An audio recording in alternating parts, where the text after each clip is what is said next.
జై హింద్. ఈరోజు మనం మన దేశం కోసం ప్రాణాలను అర్పించిన అమరవీరులను స్మరించుకోవడానికి ఈ వీడియోలో కలిసాం. వారి ధైర్యం, త్యాగం మరియు భారతదేశం పట్ల వారి అంచలంచలమైన ప్రేమ ఈరోజు కూడా తరతరాలకు స్ఫూర్తినిస్తున్నాయి. ఈ కథలో కేంద్ర బిందువు మేజర్ సోమనాథ్ శర్మ. భారతదేశం యొక్క అత్యున్నత సైనిక గౌరవం పరమవీర చక్రను పొందిన మొదటి వ్యక్తి ఆయన. ఇది ధైర్యం, ధర్మం మరియు ఒక సైనికుడి అంచలంచలమైన ఆత్మవిశ్వాసం యొక్క కథ.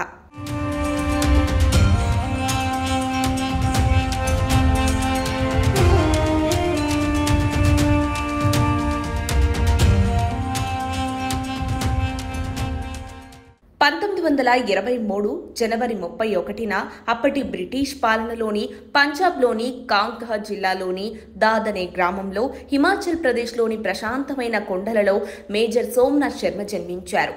సైనిక కుటుంబంలో జన్మించిన సోమనాథ్ తన తండ్రి మేజర్ జనరల్ అమర్నాథ్ శర్మ మరియు మామ కెప్టెన్ వాసుదేవ్ నుండి స్ఫూర్తిని పొందారు.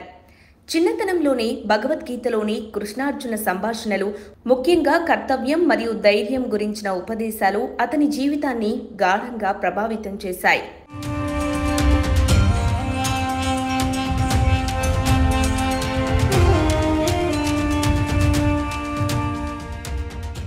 సోమనాథ్ తన విద్యాభ్యాసాన్ని నైనిటాల్లోని షెర్వుడ్ కాలేజీలో ప్రారంభించి ఆ తర్వాత డెహ్రాడూన్లోని prince of Wales royal military కాలేజీలో కొనసాగించారు.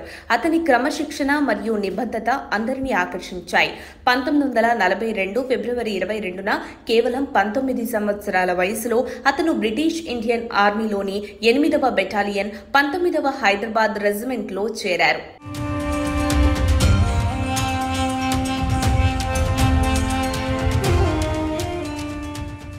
రెండవ ప్రపంచ యుద్ధ సమయంలో సోమనాథ్ శర్మ కల్నల్ కెఎస్ తిమ్మయ్య ఆధ్వర్యంలో సేవలందించారు. ఆయన తర్వాత భారత సైన్యంలో ఒక గొప్ప నాయకుడయ్యారు. బర్మాలోని అరకన్ క్యాంపెయిన్లో యువ సోమనాథ్ తన ధైర్యం మరియు నాయకత్వంతో గుర్తింపు పొందారు. అతని మామ కెప్టెన్ వాసుదేవ్ అదే బెటాలియన్లో సేవలు అందించిన వీరుడు. సోమనాథ్కు స్ఫూర్తిగా నిలిచారు.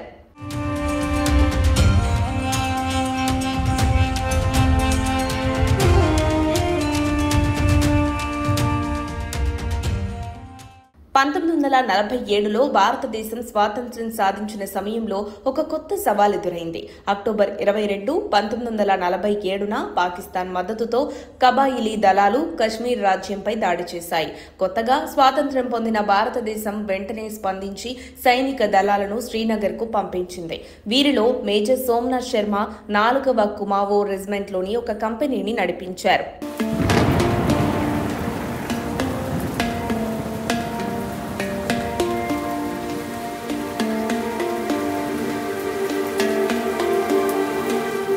అక్టోబర్ 31, 1947న మేజర్ శర్మ మరియు అతని సైనికులు శ్రీనగర్లోని బడ్గాం వద్ద శత్రువులను ఎదుర్కొనేందుకు నియమించబడ్డారు. నవంబర్ 3 నాటికి పరిస్థితి తీవ్రమైంది. శత్రు దళాలు వందల సంఖ్యలో శ్రీనగర్పై దాడి చేయడానికి సిద్ధంగా ఉన్నాయి. మేజర్ శర్మ నాయకత్వంలోని కుమావో రెజిమెంట్ సపోరా వద్ద శత్రువులతో తీవ్రంగా పోరాడింది.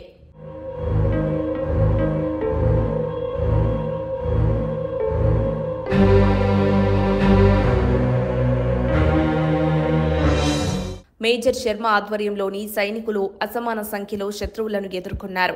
గంభీరంగా గాయపడినప్పటికీ సోమనాథ్ శర్మ చివరి శ్వాస వరకు పోరాడారు. తుపాకీ బుల్లెట్లు సమాప్తమైన అతను తన సైనికులకు స్ఫూర్తిగా నిలిచి శత్రువుపై దాడిని కొనసాగించమని ఆదేశించారు. అతని చివరి మాటలు ఈరోజు కూడా మన హృదయాలను కదిలిస్తాయి.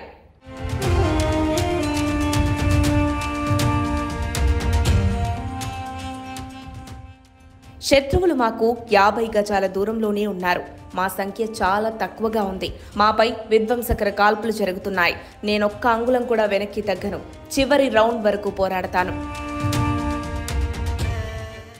మేజర్ సోమనాథ్ శర్మ కేవలం 24 సంవత్సరాల వయసులో దేశం కోసం తన ప్రాణాలర్పించారు. ఆయన ధైర్య సాహసాలు మరియు త్యాగాలకు గుర్తుగా ఆయనకు మరణాంతరం భారతదేశం యొక్క అత్యున్నత సైనిక గౌరవం పరమవీర చక్ర మొదటిసారిగా అందించబడింది.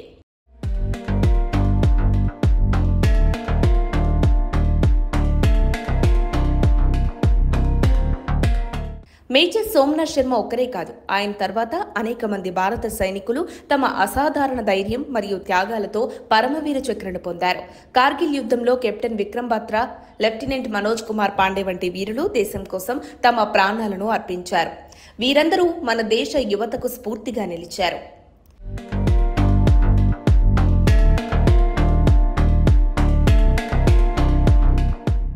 మేజర్ సోమనాథ్ శర్మ మరియు ఇతర పరమవీర చక్ర గ్రహీతల త్యాగాలు మన దేశ శౌర్యానికి, దేశభక్తికి చిహ్నంగా నిలుస్తాయి.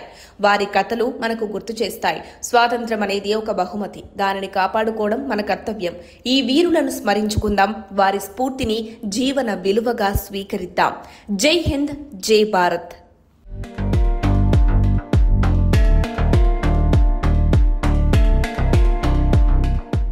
మరిన్ని అప్డేట్స్ కోసం మా కాయ్ టీవీని సబ్స్క్రైబ్ చేసుకోండి. మా వీడియో కనుక మీకు నచ్చినట్లయితే లైక్ చేయండి, షేర్ చేయండి. మీ విలువైన అభిప్రాయాలను కామెంట్ బాక్స్లో తెలియజేయండి.